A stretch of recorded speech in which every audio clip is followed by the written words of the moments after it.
Hello and welcome to a Taylor's Tales podcast. This is Chris's Corner. I'm your host, Chris Taylor, and welcome back to a brand new episode. This week, I'm speaking about, my travels and traveling during COVID and how things went and how you too can travel during COVID, in these most uncertain times. I hope you're safe and sound during this Omicron Decepticon era of COVID-19 variants. I also hope that you and your family are spending a nice Christmas together. I'm a very Christmassy person. I am also someone who is basically Buddy the Elf incarnated through my father and also through the Christmas spirit. For those who don't know, my dad looks like basically a duplicate of Will. And it's kind of madness of the Buddy Elf comparison of the two of them. So it gets me very much in the Christmas spirit. He hates that comparison, so hopefully he doesn't listen to this podcast. Dad, if you're listening, I'm sorry, but it's true, and you know it is. Anyway, moving on to the juice, the meat of the podcast. Something that I found, and this is probably I should get this piece of information out the way, is how to put this. There's no other way to put it. You have to have money to travel during the COVID-19. There's no other easy way to say it.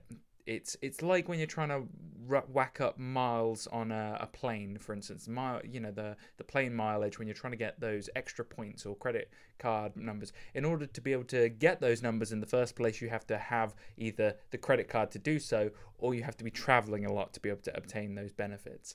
It's the same with COVID-19 at the moment, except you have to have the money to do so in the minute. So, a little serious, breaking it down for you. Before you, for instance, when I went to Geneva and before I go on my travels to basically, I'm hoping the US to start off with. It was going to be Australia. However, Australia still has the quarantine conditions that are going on at the moment, which kind of have put me off a little bit because of the price of money. The quarantine 14 days with a hotel is still implemented in each state of Australia, and it costs around the same amount as you getting a plane ticket out there, which is madness, and I cannot justify that to myself. Which, if you are a traveller as well, there is the thought process of, yes, it's nice, but it's not that nice. And with, let's say you're going to Europe, even in Europe at the moment, you still have to get a PCR test. So the first thing you do is you get the PCR test. That's going to cost you 70 quid right there. To be able to get the PCR test, you have to go and get it tested in person or take one at home. If you want to do the home kit, it's exact same price as getting it done in person. The home kit is going to take a day longer probably because you have to, if you don't get it out on a priority post box, then you are going to miss out on, for instance, if you've got a flight the next day, you may not get those results in time. For instance, in my case, I was lucky. I did the test in person the day before my flight, and I got the results the next day at 3 o'clock. And they said they'd guarantee those results by 10 o'clock that day. So I played it pretty close to the edge, seeing as my flight was at 6 in the evening. But I was willing to take that risk. I thought that at the time, it was a risk I was willing to take, seeing as I had travel insurance and all of these other things. Plus, I didn't have any sort of COVID issues or any sort of symptoms of any kind, and I didn't have anything to worry about along the way. I feel that because I look after myself and I take lots of vitamins, I eat healthy, and I exercise, the likelihood of me getting COVID in the first place is very minimal. Also, because I'm based out in a remote area of the country, the likelihood of me coming into contact with people is very minimum as well. So there is that. I'm not in London. Being in London probably spikes up your chances of getting Omicron a lot higher than those. The main thing here is that you start with that £70 with the PCR test. I'll talk about the conditions of those PCR tests in a minute. With the PCR test, you got the £70. Then, for instance, in my case, I paid to stay in a hotel that night. That's a choice, by the way. You don't have to do that. I did it because the test site was at Gatwick, and it made it easier for me to travel to the airport via train, get there, do the test, stay overnight, next day, then it's easy and relaxed. You can take off that 85 quid because in my case, I did that. That was a personal choice. but you still have that 70 quid of PCR test. Then you get to your country. In Geneva, for instance, if you stay for more than 4 days, you have to do another test there, which is going to cost you a minimum of £40. So if you stay more than 4 days, you're going to have to pay that.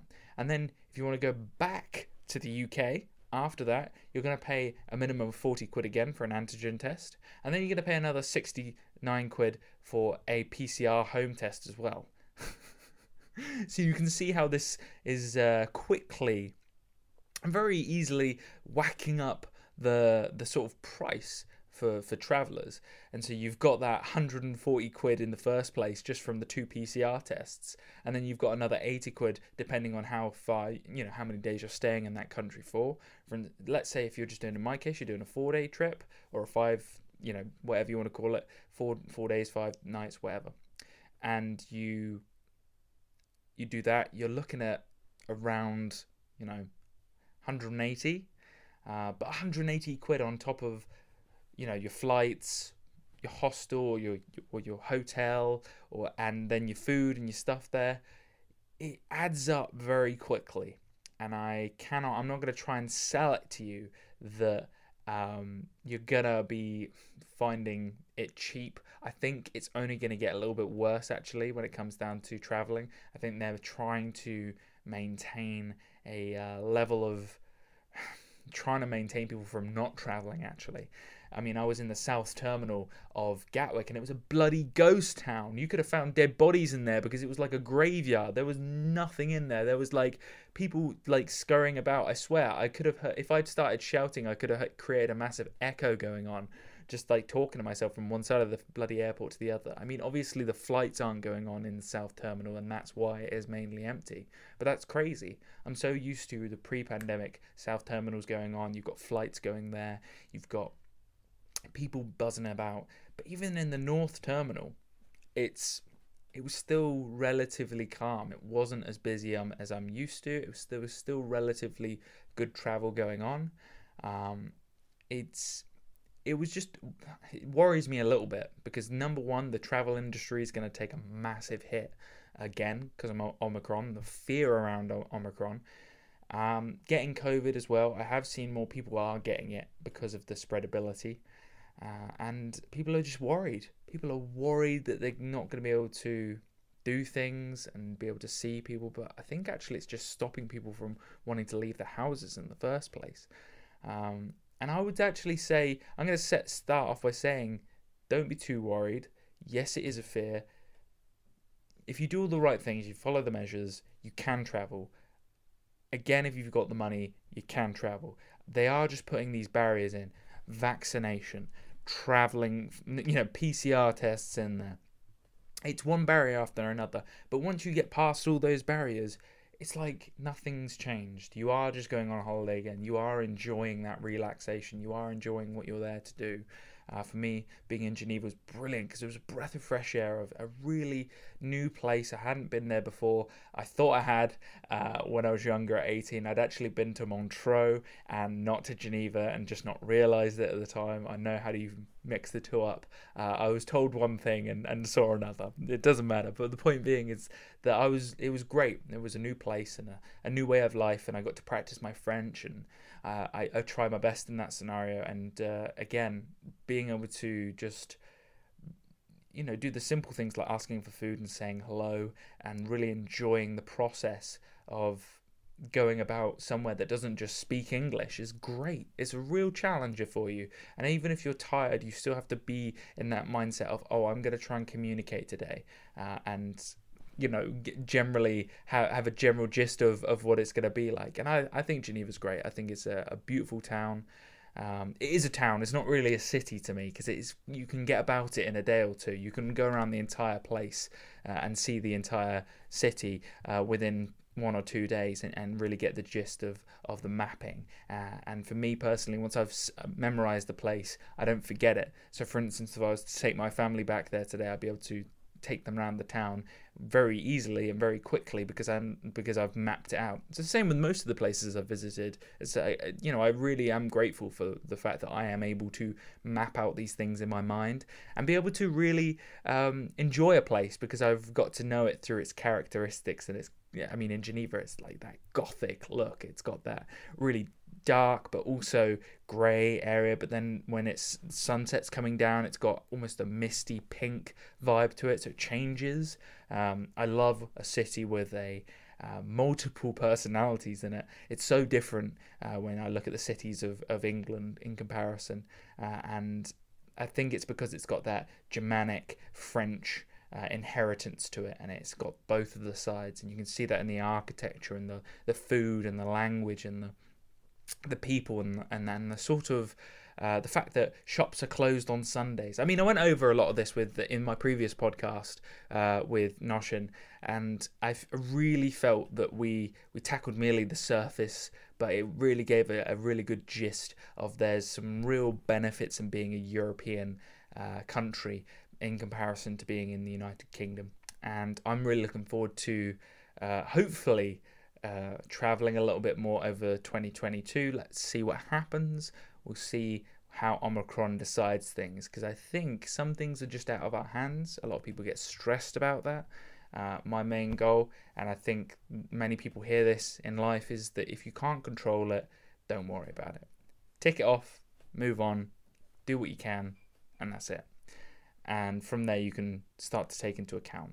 So once you take the PCR tests in, once you take the antigen tests, let's talk about the process, the whole thing. Once you get in, what's it like? I mean, is it a dungeon, Chris, you may be asking? Are they chaining people to the wall? Are they whipping them and telling them the PCR test isn't done yet? Well, the answer is no. The answer is not like that. And they don't have it. I did see one granny fall over, and they did stick a tube down her mouth in order to be able to obtain the right samples and really get in there and really just go there. We found the Omicron. We found it. Get her. No, they didn't really do that, but... no, they're fantastic. I don't want to scare anyone. The express testing that I did at Gatwick was fantastic. They did they did sanitize. Everything was clean. They're very good at what they're doing. It's one after another. You're dealt with a one-on-one with a lovely nurse or a person who's providing you with the mouth swab, and they put it up your nose, and they're very gentle. They are not someone... Actually, I did make the remark to the lady that she did it better than my home swab, what I was doing to myself, basically. So I realised how savage I was being towards myself after having her swab, and I felt like, oh no, that's how you're meant to do it, and what have I been doing to myself this entire time, just destroying my nostril. Might have been just like sniffing coke up on the side. But yeah, it's really easy process. If you're afraid of the PCR test, one thing I did realise is that the PCR test is exactly the same as the at-home antigen test that you do in the UK. So those little at-home tests that you get from the government, I don't know if you guys have done them in the UK. We can get them for free. I've had them before where I've tested myself to make sure I'm negative before I go see friends or whoever, just to make, as a nice little added bonus. But I didn't realise they're very similar. The only difference between a PCR test and an antigen test in the case of the at-home ones is that you send it off to a laboratory to have examined and be a little bit more accurate. To me, it annoyed me a little bit. I'm not gonna lie, because it felt to me that I was being ripped off just a little bit, knowing that the free tests were at home and that I was paying £70 just to have that verified by a external third-party body, rather than have them do one at home and then just show people that I'm negative. But I understand that there's the whole debacle of not being able to verify how accurate the test you've taken is in comparison to the one that's verified by the third party body. Let's hope that I'm being a little bit stingy with my money, and I probably am, but at the end of the day, 70 quid.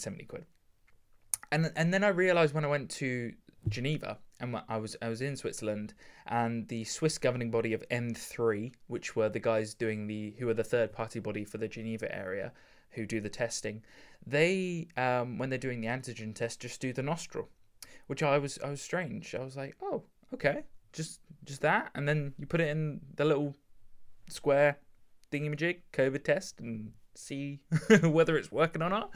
And I was kind of taken aback. I was like, oh, okay. And they say, oh, yeah, just wait here for 15 minutes just to make sure that the test is done. I'm like, 15 minutes? 15 minutes?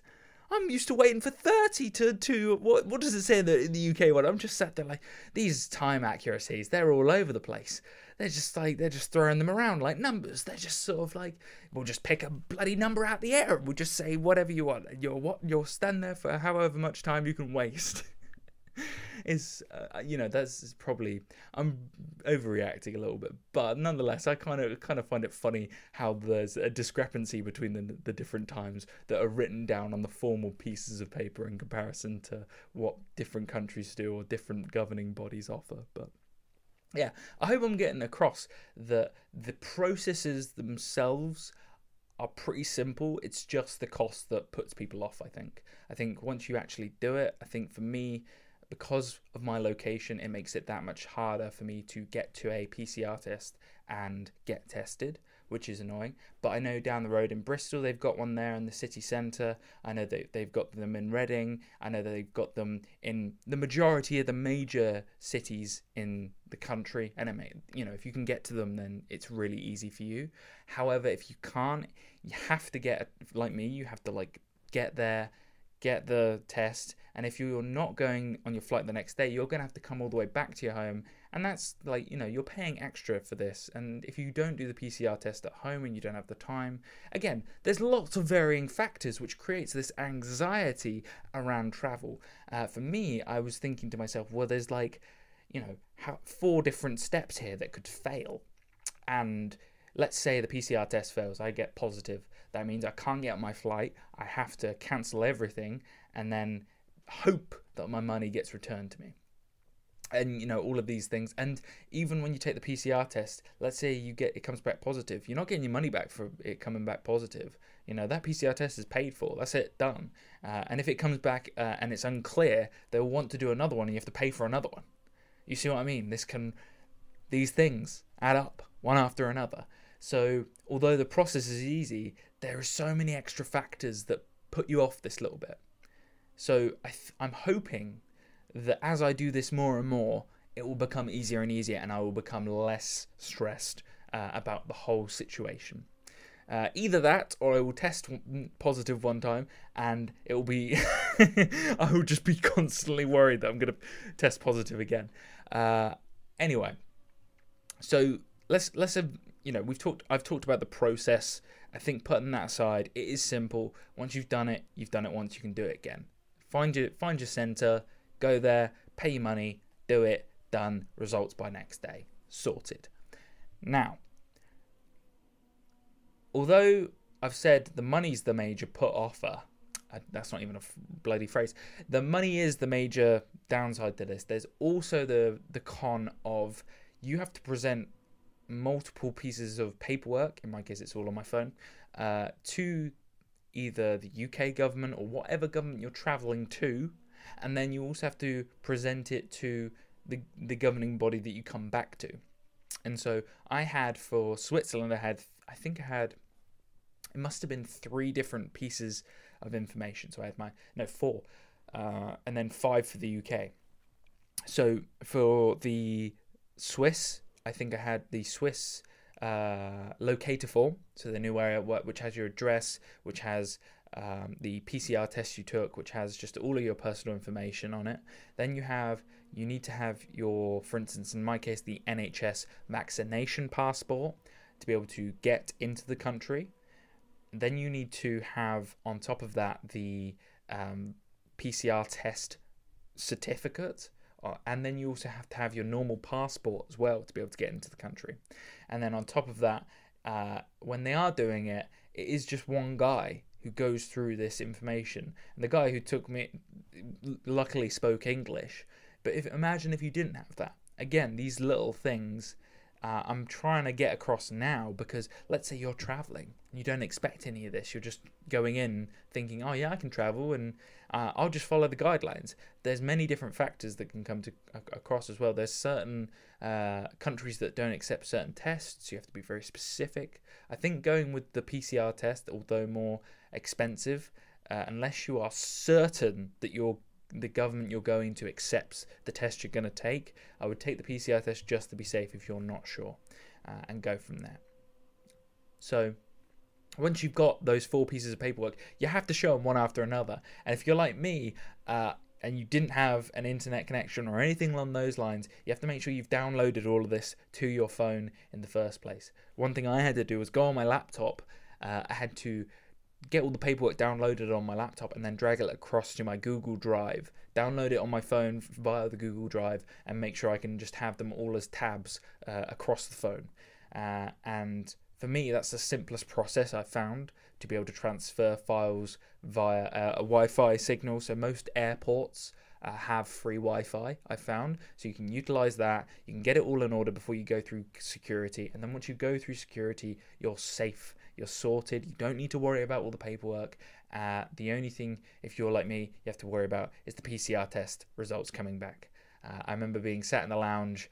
I think I was having a drink at the time, and I was just kind of a drink of Diet Coke, and I was just sat doing some programming and thinking to myself, oh God, what would happen if it just comes back, the PCR test comes back positive, and I'm just sat in the lounge with, thankfully, not many people around me. There was probably a total of 10 people in the lounge, and just be sat there and just know that I've probably infected people around me.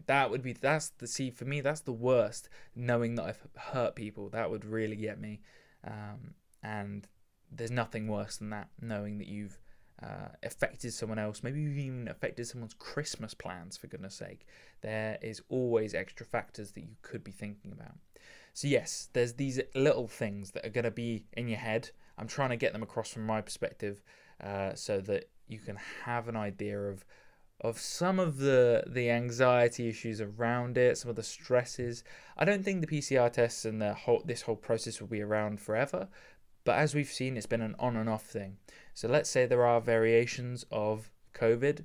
I think this is going to be going on for a while. I think you just need to pick your sort of times when to travel, and then go from there. At the moment, things are looking a little bit more bleak than when we were in the summer and things, but that seems to be the common thing. It hits summer, we have a beautiful time where there's very low COVID, and then we move on to winter or autumn time where we see it build up again. So maybe it's purely just travel during the summer, or if you are going to travel during winter, you have to deal with all of these processes and these PCR tests and these verifications and certifications going through customs. So maybe that's the case, maybe not, and maybe I may be talking rubbish, but this is just my experience and what I've seen so far. And then, as I mentioned, when coming back into the UK, you then have 5 different documentations. I think I had the antigen test, the locator form, the passport, the COVID passport, and there was one other form. I'm trying to think off the top of my head. There was one other thing as well. There was something else. I can't remember off the top of my head, but it was another form on top of that, and I was kind of just blown away by how. Oh yeah, that was it. There was in the locator form. There's a reference number to your day 2 PCR test that you have to take within 2 days of coming back to the UK, and you have to have a reference to that as well. And one thing that I was kind of surprised about was how easy it was to get into the UK.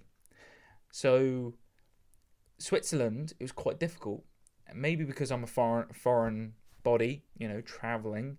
But when I was going into the UK, all I needed was I was verified by the flight attendants before getting on the flight to get to the UK, that I had all of these forms. But when I got to the UK, it was just got passport, bing, get in, and that was it. And I was not expecting that. I was expecting another person to verify me when I got to the United Kingdom with all of my documentation. So I don't know, lot of a bit of a process. It can feel very like the governments of the world are playing us against us. It's not the case. They're just trying to be safe. You can work within these rules. I'm not saying that they're fun. I'm not saying that they work, because it's been proven they haven't. But I am saying that if you want to travel, and I do think it's worth it. I haven't said that so far. Was it worth for me to travel? Was it worth the extra money? Hell yes. Hell yes it was. Because I haven't traveled since 2019, March 2019. I haven't been outside the country since then. This is the best opportunity for me to test the waters of travel during probably the worst time to travel at the moment, without a doubt. Probably wasn't the best time to travel. How do you do it? You do it within these circumstances, and you do it with a positive attitude, because I don't think you can do it with a negative attitude. If you are thinking to yourself, I can't do this, there's too many factors, you may as well stay at home, because you're already in the mindset that you're going to handle trouble and deal with trouble. And I think from there, it will be trouble for you. Nonetheless, once you get past all of these factors, you get to the holiday destination, you enjoy yourself. In my case, spend money because it's Switzerland, and you enjoy the good food and the good company and the beautiful views and amazing photos you can take from there. So there's a lot to be thought into.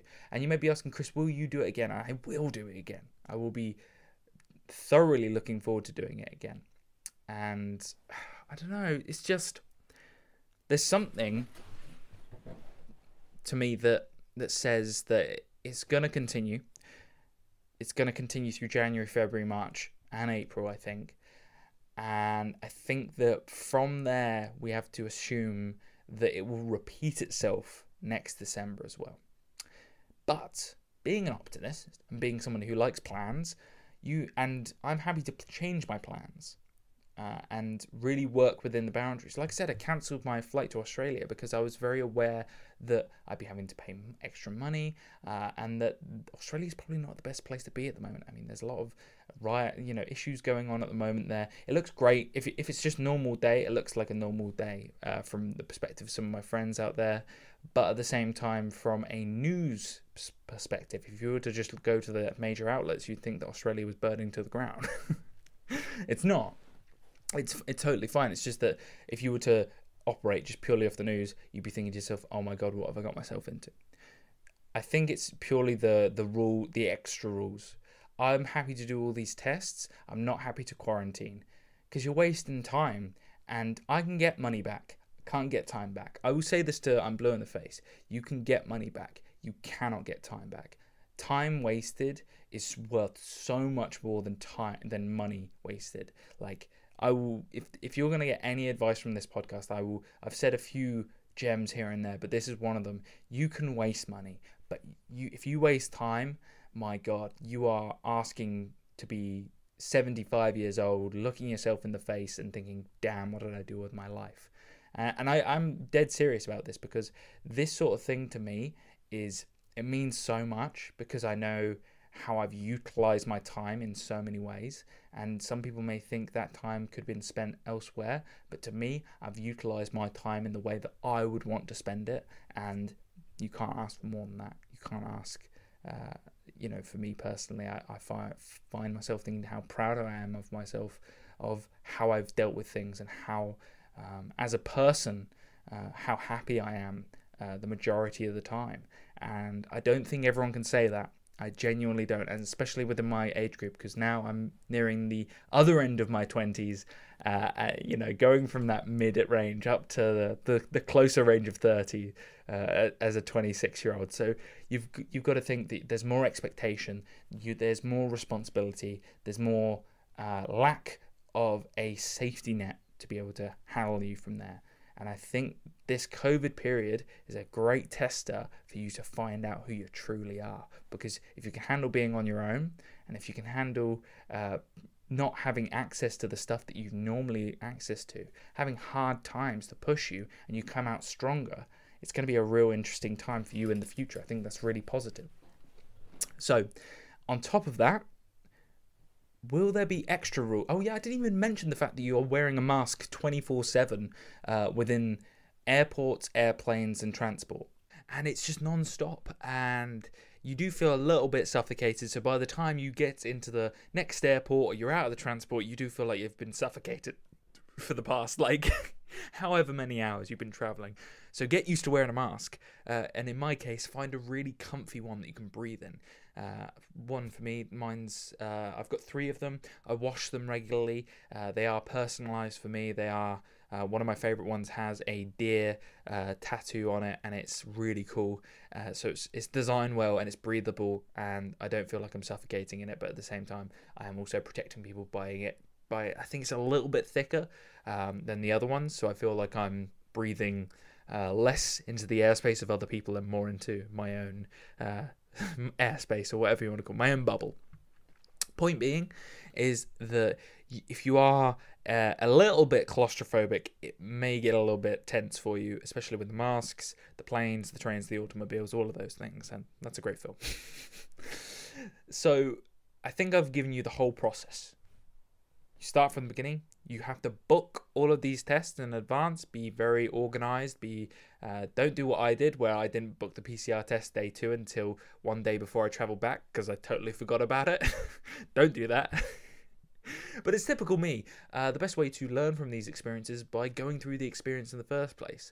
I think it was Dr. Jordan Peterson who said that if you don't make a choice in the first place and choose one of the paths, even if you think you're not sure whether one of them's right or wrong, if you just stay in the same place, you will not have learnt from anything from that. If you choose to go down one of the paths, even if it's the wrong path, you'll realise that you made the decision in the first place, and you can always change on that path onto the next path that you thought you should have been in the first place, and you'll have learned something from it as well. And that's what I'm trying to say here, is that I've definitely learned something from this experience. It's been a very positive experience.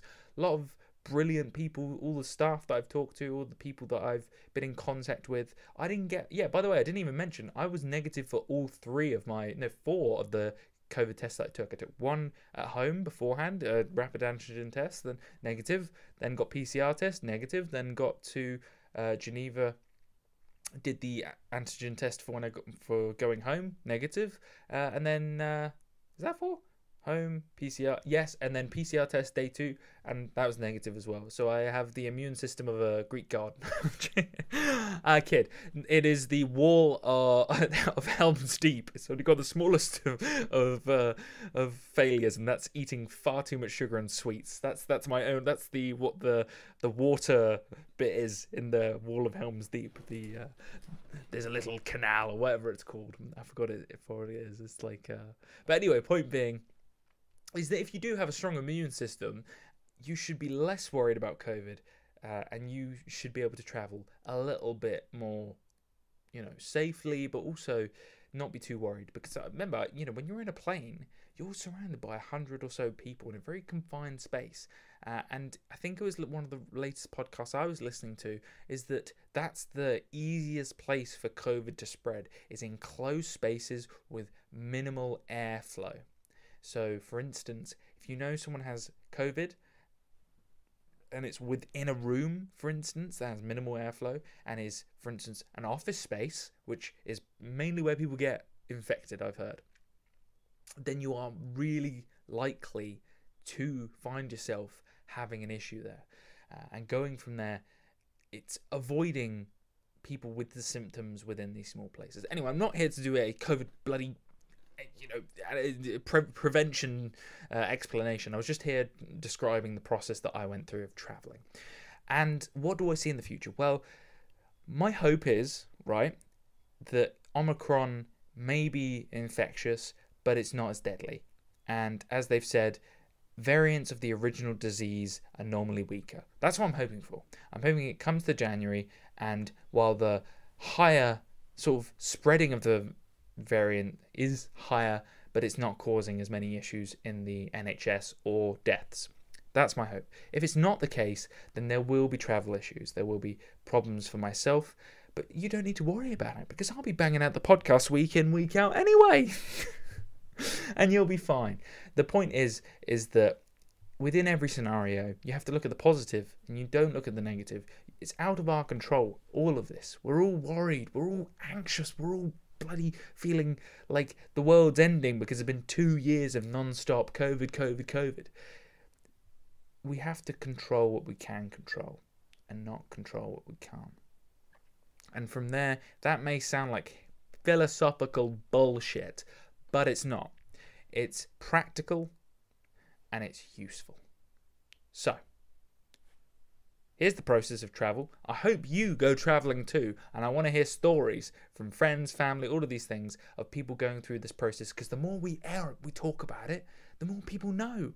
And then from there, we can all travel safely. The more people who travel, the more we understand the system, and the more we can decrease the price of PCR tests, because it becomes more efficient. Because the more we have a demand, the lower we can make the costs of these things. Hopefully, that is my hope. I really hope that we can have more people enjoying themselves and living their lives and getting back into a routine, even if it isn't the same as we had in 2019. We have a new way of doing things. Let's use the system we have and try and make it better. So, is it possible to travel during COVID? Yes, it is. I've explained it as best as I can, and I hope in a positive way and in a silly way in some ways. And I hope you've understood the process. And I hope that you too can one day get back out there in the big wide world and really enjoy yourself. So, this has been a Taylor's Tales podcast. This has been Chris's Corner. I'm your host, Chris Taylor. And as always, I'll see you this time next week. Bye now.